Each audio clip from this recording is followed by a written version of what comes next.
Donc nous sommes le 15 avril 2020, on vient d'apprendre la poursuite du confinement.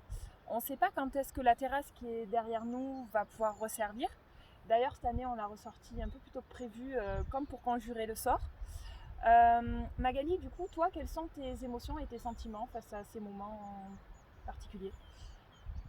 On sait que, toi comme moi, vivre le confinement à Bayas, c'est un vrai luxe.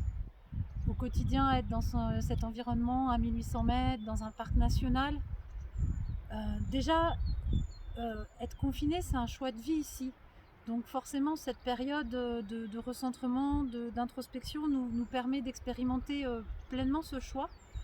Et moi, personnellement, je m'imagine pas passer une journée sans être connectée par mes sens à tout ce qui se trouve autour de moi et sans avoir cette sensation de faire partie prenante d'un environnement bien plus grand. En tant que gérante de refuge, comment tu vois ta place dans la société qui est en train de et qui va forcément évoluer? Bah, être gérante de refuge et même d'un refuge hôtel comme celui de Bayas, c'est choisir d'accueillir l'autre, de l'accueillir dans un lieu où il peut se mettre à l'abri du monde, à l'abri des médias, à l'abri d'hyperconnexion. Et je crois que dans cette société en transformation, le terme refuge prend vraiment tout son sens.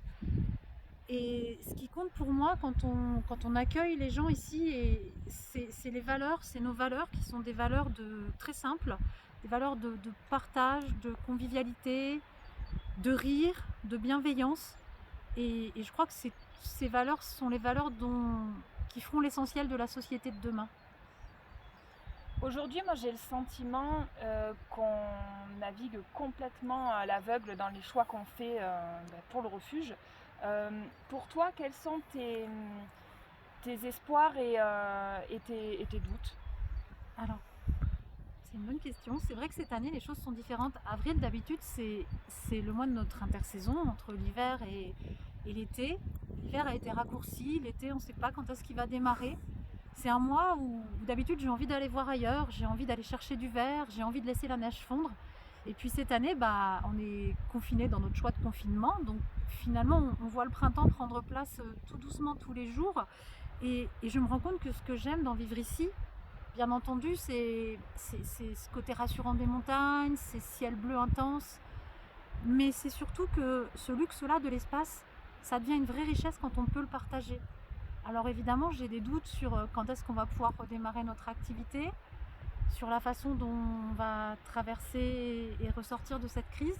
Et en même temps, j'ai espoir. J'ai espoir dans tous nos clients, nos hôtes, nos visiteurs.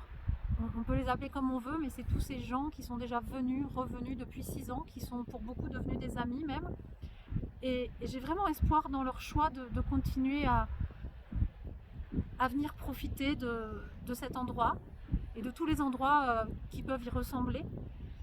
Alors je suis sereine et en même temps impatiente de leur réouvrir la porte. Et je crois que ce qui va me faire le plus plaisir quand on pourra recommencer à travailler, c'est cette joie qu'on pourra avoir sur leur visage quand eux feront leur retrouvaille avec la nature. Et nous, on sera là pour leur offrir le confort et l'abri d'un refuge à Bayas. T'inquiète pas, ça va le faire.